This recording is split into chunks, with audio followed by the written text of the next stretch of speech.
Hello, everyone. This is a recording of Lesson 5. The literary devices are juxtaposition and foil. This is a rough draft of Lesson 5 from my Writing Studies 101.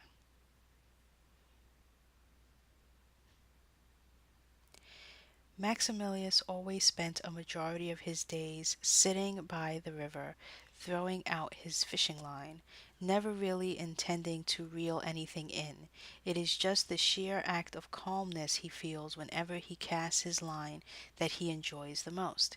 He sits out there for hours every day waiting, but he does not know what for. Maybe for the one time when he actually catches something, although that wouldn't matter if he did because he's a friendly giant and would probably just throw whatever it was back into the river. But regardless of not knowing what he's waiting for or who or why he's waiting for it at the river, that is where he goes and that is where he stays. Until this most ordinary day turns extraordinary when he hears someone sneeze nearby. He is so stunned by the soft yet powerful way in which the sneeze happened that he nearly lets go of his fishing rod. "Who's there?" he asks, surveying the land around him, trying to spot the source of the sneeze, but there is no one in sight. Parker kicks a small pebble near her foot in frustration, causing dust to come up around her. The pebble bounces off Max's hand, which is resting on the ground fairly close to her. "I felt that," he says, lifting his hand up off the ground so fast a force of wind causes her to fall to the ground with a thud. "Ouch! Watch it!" Parker spoke out loud in the giant's general direction before she could stop herself, realizing she just broke a cardinal rule: never speak to a giant. She clasps her hand around her mouth to prevent her from saying anything else. "Come out from hiding right now. Don't make me get my ma. She'll get you good." "I'm down here, you big oaf," Parker says, still on the ground, checking on a few scrapes she sustained on her hand and from the fall. "Down where?" Max asks, looking down on the ground next to him as he puts his fishing rod down on the river bank and backs away from the source of the sound in fear. "Are you some evil spirit like my ma warned me about? If you is, I ain't scared of yer, so show yourself already." "Hey, watch how you're moving around up there before you step on me. I'm kind of small here, you know, or are you blind or something? I've heard rumors that giants can't see so good." "I can see's good. Just shout out some more so I can focus. I want to get a good look at the runt that's disturbing my fishing spot," Max says, carefully crouching on all fours, bringing his head close to the ground and squinting his eyes as he scans the ground around him, looking for the source of the mysterious voice. "Almost there. Keep moving to your left. Okay, okay, stop," Parker says, waving her arms wildly at the giant, whose eyes narrow almost to the point of becoming cross-eyed as he focuses on her. "There you is. Wow, Runt, you're nothing but a speck of dust, and here I was getting all's a scared of you," Max says, chuckling to himself so strongly that he knocks Parker back onto the ground. "Hey, stop it before your breath kills me. Sheesh." "Anyone ever say you is mighty rude and real mean like?" Max questioned, reaching forward with his right hand and grabbing Parker between his thumb and forefinger by her collar, lifting her gently. "Put me down, you oaf, before I make ya!" she screamed, wriggling around wildly as she's being lifted higher and higher in the air. She looks down momentarily to see just how high she is off the ground and is stunned into silence at the great height. Once Max is standing up straight, he places Parker down onto his open palm of his other hand, which he puts level with his nose so he can see her clearer. "You can't go around picking people up like that. It ain't right," she reprimands, sitting cross-legged on his palm. "Maximilius, are you out here somewhere? You better not be at that lake again wasting your life away fishing," his mother shouts to him. Their house is several hundred yards away, but being a giant, it carries pretty far when she shouts. "What was that?" Parker asked, standing up on Max's palm, unsheathing her knife from her side, and holding it out in front of her as if she's going to fight off whatever dangers might lay ahead. "Not a what, but a who. That be my mum. She can be frightenin' even to me sometimes. She hates finding me out here. I best be getting back." Max sulks, bending down to put Parker back on the ground. Wait a second, big fella. Don't go just yet. I'm starving. You got any edible food back at home you could give me?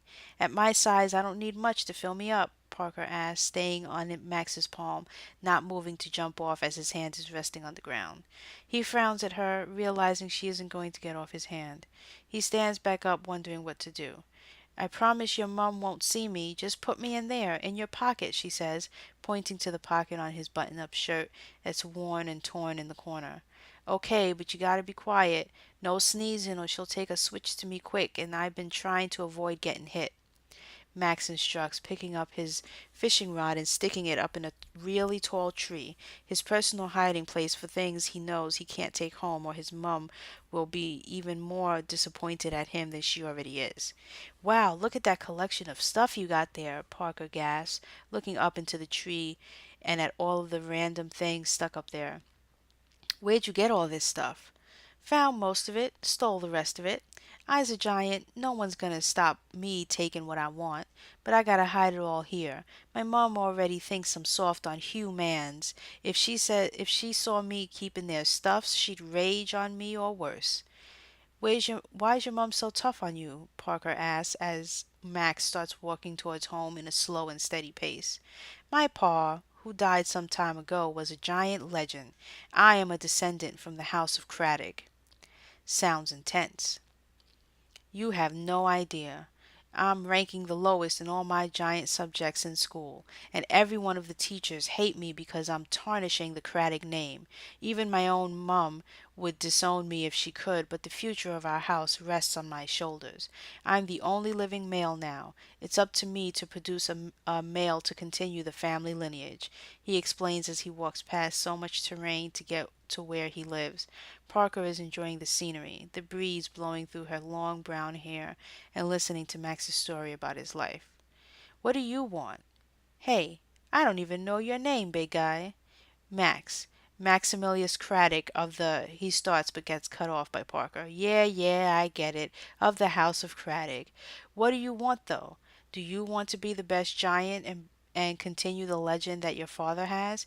Or do you want to be your own giant? I just want my pa to be proud of me, and I want my mum to be proud of me. My teachers to stop hating me, and Max is cut off yet again by Parker. Okay, I get it. It sounds like all you need to do is just get better in school. Easier said than done. Now hide down there. My house is just over the hill. Oh, wait, you smell like a tiny human. Sorry for what I'm about to do, but if I don't, she'll smell you, he says as he picks up a handful of dirt from the ground and shoves it into the pocket Parker is currently hiding in.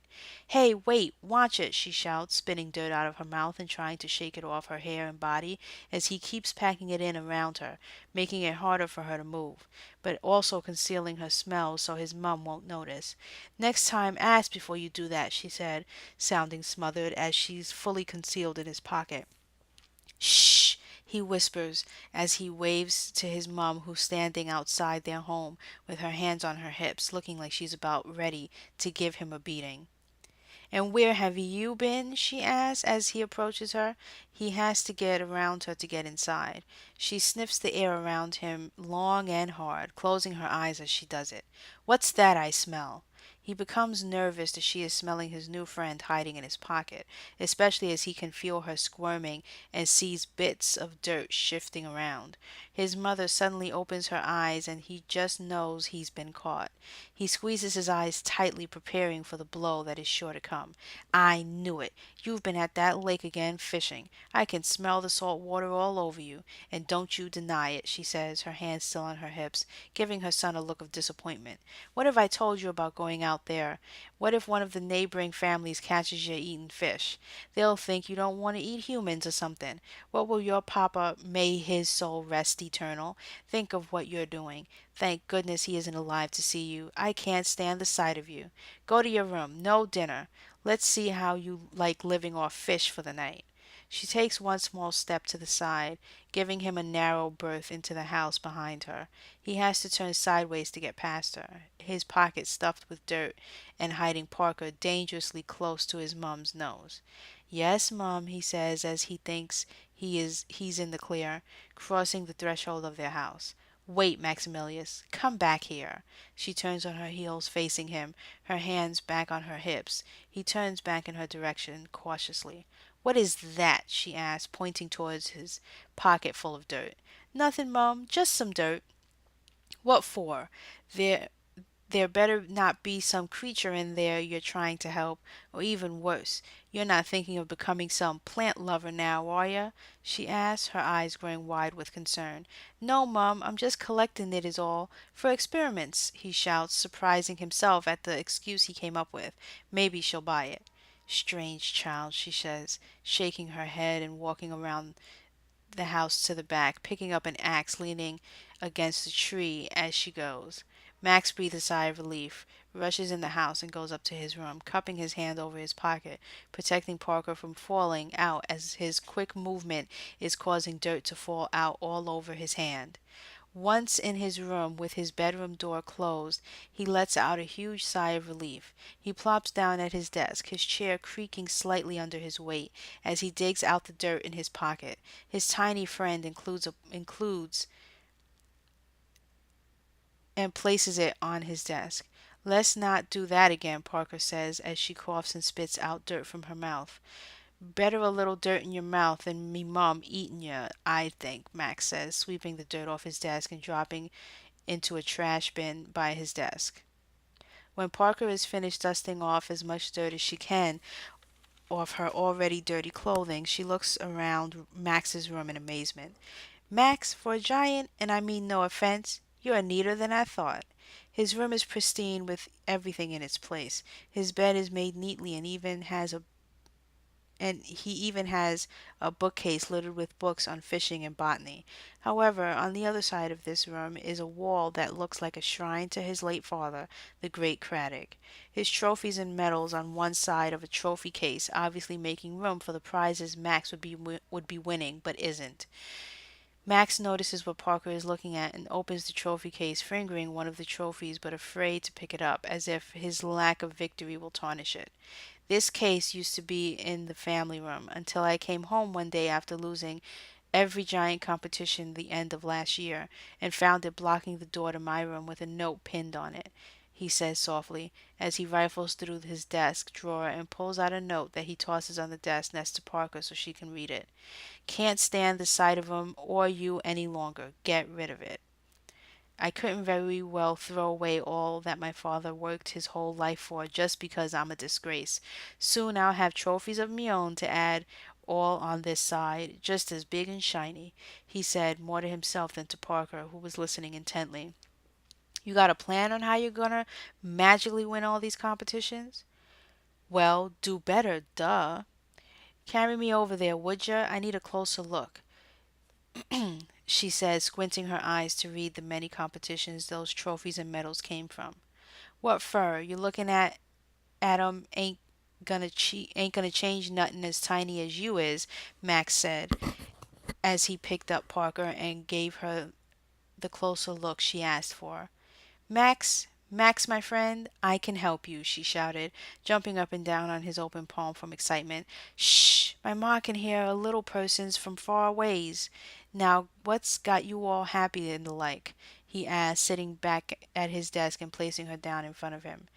You wouldn't know who I am because you aren't small like me, but if you was, you'd know I'm the roughest, toughest, fiercest warrior around, Parker said, swinging her tiny sword around her and performing all sorts of kicks and flips to show off her skill. Maximilius starts to chuckle to himself. She notices him chuckling at her and stops abruptly. Hey, can you do what I just did? She asks him, her hands on her hips as she waits for his answer. He has none. I didn't think so. I can help you win these games.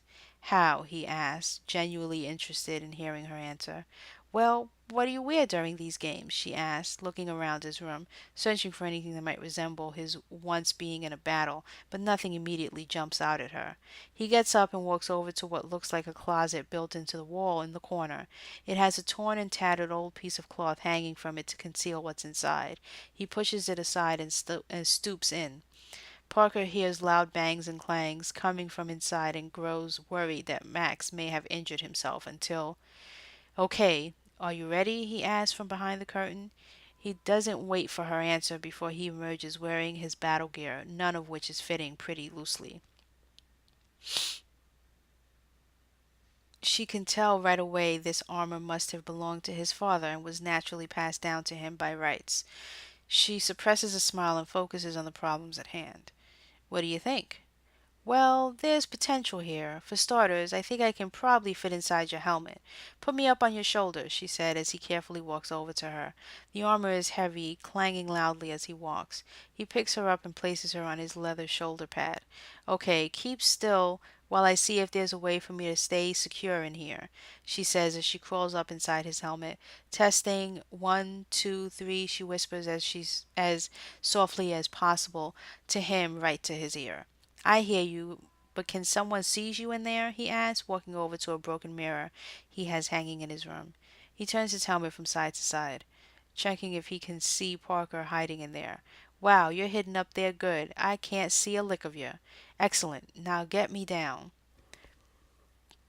After 1 week of practicing together, Parker travels to Giant School with Max in his front pocket again.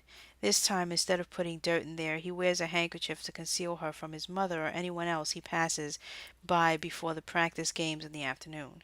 When he arrives in the locker room to get dressed, his nerves start to get the better of him. He doesn't want to terrify Parker by seeing all these giants getting ready, so he purposely moves very slowly to get ready, all the while trying as best he can to ignore the insults and shoving being thrown his way by his classmates who all can't believe what a terrible giant he is.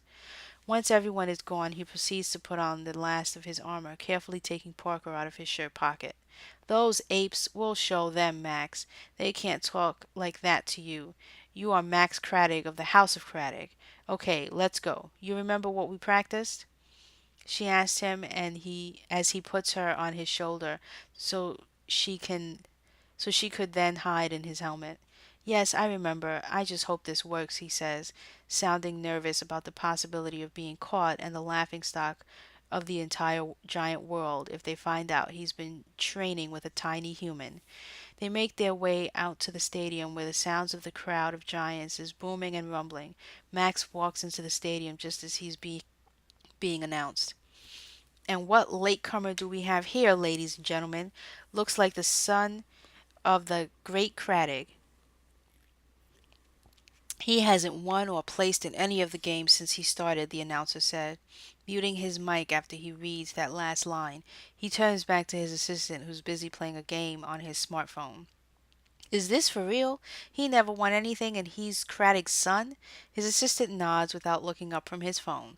The announcer rolls his eyes and goes back to his excited and eccentric personality. Well, it appears my information is correct. Max has not won anything yet, but who knows what today has in store. Max makes his way through the stadium to the center where his fellow students are awaiting the first challenge. Booze and food is being thrown from the stands at him, but he doesn't flinch or lash out. He's used to this kind of reaction from the crowd. Wow, this crowd is brutal, Parker whispers to him from inside his helmet. She straps herself to his helmet with a makeshift belt she created while they practiced his fighting abilities every day at the lake. One by one the games begin, and one by one the secret team of Parker and Maximilius wipe the floor with their competition. He listens to every direction she gives and comes out victorious, much to the crowd's dismay, who, up to this point, looked forward to making fun of him. How was he doing it? How did he go from the worst giant to now all of a sudden the most fiercest giant they've seen, almost as fierce as his father before him? In fact, rumors quickly began to spread after multiple days of his defeating all of his classmates that he was following in his father's footsteps exactly. Even his mother, who normally wanted nothing to do with him, would go to the games and cheer her son on. Parker stayed with Maximilius in his room as they became the best of friends. They would go to the lake together and talk about what life would be like if he didn't have to be a giant and if she could be just 5 feet taller. Just and she if she could just be 5 feet taller. Then the time came for the finals. Everything was on the line, and all of the Giants wanted the top prize. Unbeknownst to Max and Parker, his fellow classmates were concocting a plan on how to finally put an end to Max's sudden success. They are going to injure him and make it look like a terrible accident. The night of the finals was underway, and Max was as ready as he'll ever be. In fact, since he met Parker, he gained the weight he needed in order to fill out his father's armor, and as a surprise, his mother polished and shined it for him. She even proclaimed how much like his father he looked, shedding a tear. Max was unstoppable as usual, leaving his competition in the dust on the first few games. He was closing the gap steadily between him and the leader, who was getting frustrated. Before the next game was to begin, he called together his fellow giants to prepare to implement their plan. Max and Parker both were too busy enjoying their victories to notice the blatantly obvious meeting the other giants were having about him. If they were ever going to take him out, now was the time to do it. As the next competition was underway and the crowd began cheering for Max instead of booing him like they used to, the giants each winked at each other, and this time Max noticed. Parker, something's up, he whispers so only she can hear him. What? She asked, speaking into his ear. I don't know, but they're all winking at each other. Winking? I'm gonna need more than that, Max. Don't be a wuss. We're so close to winning this whole damn thing. I didn't hide in your helmet all this time for you to up and quit, Parker replied, pulling on Max's ear for emphasis. All right. Just know I warned ya. These giants ain't happy I've been winning, and they look like they been scheming, I tell ya. Just then the horn blows to signal the start of the game. Not 5 minutes after they began was Max struck in the helmet so hard he falls to the ground with a thud. He wasn't knocked out, but he was sure disoriented. The severity of his injuries cushioned by his helmet, which now sports quite a large dent. It took him several head shakes and groans before he was able to right himself. He realizes where he was pretty quickly and, knowing what happened was no accident, decided to fight back by beating everyone in the competition on his own without the help of Parker. Parker? He questioned, looking to the side of his helmet where Parker usually hides, but he hears nothing. As the crowd of giants in the stands clamor onto the field to congratulate and console the students, he pulls his helmet off and looks inside. It's empty. Son, that was bloody brilliant. Your father will be so proud. I bet you got recruited to join the army and I bet you get recruited to join the army and become a mighty warrior just as he once was, his mother rambled on, hugging and patting her son gruffly on the shoulder as he continued to examine his helmet, looking for Parker. What's wrong, son? I can't believe how you recovered so quickly and defeated them all, either. Mom, can you go wait for me by the winner's circle? I'll be right there. I just need a minute, he asked, trying not to sound too sad. Sure, she replies, squeezing his shoulder one more time. You did good, son. I mean it. She gave him one more reassuring smile, then walked away, a look of worry on her face. When she was a safe distance, she turns and looks back at her son, who is on his hands and knees crawling around the now empty stadium floor and calling out someone's name. Her eyes suddenly goes wide in shock.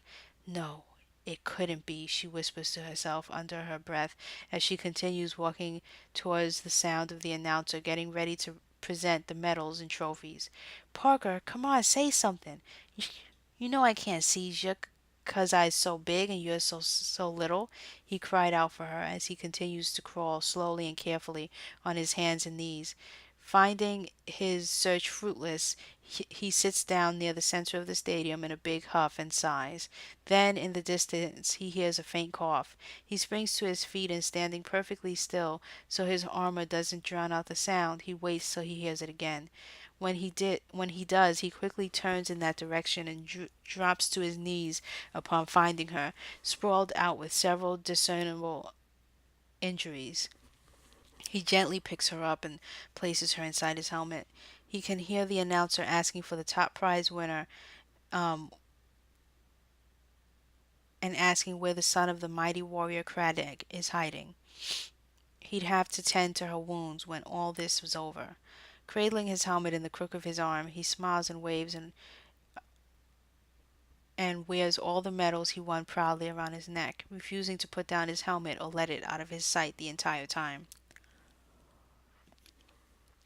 Once home, he runs to his room and slams the door behind him, knowing full well it would alarm his mother and cause her to burst into his room, which she's done many times before. But instead of barging in, she knocks. Not a loud, banging knock. She lightly taps on his door as he lifts Parker out of his helmet and lays her on his desk. "Son, I know what's happened. Let me in," she requests. Again, something she's never done. He looks down at Parker and knows he has no clue how to save her, so he opens his bedroom door with tears in his eyes. Where is he?" she asks upon seeing her son's face. "He? Parker's on the desk," he said, as she pushes past him and looks on his desk. "A girl?" she asks rhetorically in disbelief. No matter. She pushes past her son again, and he hears her rifling through cabinets in the kitchen, mumbling incoherent words to herself. She comes back with several bottles of things he's never seen before and places them on his desk next to Parker, who is moaning softly. "What is all this?" he asked, walking over to his desk and reading off the labels on all the bottles written in a language he doesn't understand. "It's a remedy. If we give it to her quickly she may survive," his mother answers, mixing bottles of powders and liquids and mashing them together in a bowl. "But wait, how'd you know?" "Your father. How else do you think he became Cornelius the Mighty?" she asked, dipping her pinky into the mixture and placing it near Parker's lips. "Come on, love, just a little nibble should do it." She gently lifts Parker's head to her finger as she eats some of the medicine. "Good, now rest here." "He had help?" Max asks his mother, who is still tending to Parker. "Yes, his name was Gunther. He was responsible for all of your father's success. What are the odds that the same thing should happen to you?" she questioned, turning with her hands on her hips. "I always knew you'd turn out just like your father." "Wait, so all his medals, his trophies, he didn't win any of them on his own?" "No, he didn't." "What happened to Gunther?" he asked, but his mother goes quiet all of a sudden and wouldn't answer him, averting her eyes from his. "Your father was overconfident and thought he could take on entire armies all on his own. Well, just him and Gunther. Only he couldn't do it all by himself. Stupid oaf," she said, wiping a tear away. Max can't remember ever seeing his mother cry, not even when the mighty Kratag died tragically on the battlefield the way he wanted. "Why didn't you tell me? You let me go on thinking he was some great giant. Some great warrior," he started to say, then stopped when his mother's slap came quickly across his face. It stung, but he didn't move one muscle. "Don't let me hear you speak of your father as anything other than great and mighty, you ungrateful child. All that man sacrificed to leave you with this legacy, and you dare speak ill of the dead? Not in my house. Not in his house. So I suggest you keep this all to yourself. Otherwise, I'll tell everyone of your little secret," she threatens, and from the look on her face, he could tell she meant it. "I won't tell, Mum," he answered, rubbing his cheek that's beginning to turn red already. "Your friend is waking. I'll have dinner ready for both of you. Just this once you can eat in here. She really shouldn't be moved, and you should have been more careful. In this house, as small as they are, they're considered the luckiest of charms," she says, giving her son a wink and a smile as she leaves his room. "Did I hear your mother speak of the great giant Gunther? Of sorry, did I hear your mother speak of the great Gunther?" Parker asked from the makeshift bed that was made for her on the desk. "You did," Max responds, moving from his bed to his desk chair to hear her faint voice better. "I take it he's a bit of a legend for you, like my father is for me?" "He's more than that. He was my father," she replies. They spoke They spoke the whole night, each telling the other stories of the exploits and adventures their fathers had together, eventually culminating in what battles they would encounter as they both felt it only right they continue what was already started, of course, after they take a much needed break by the lake to fish. The end.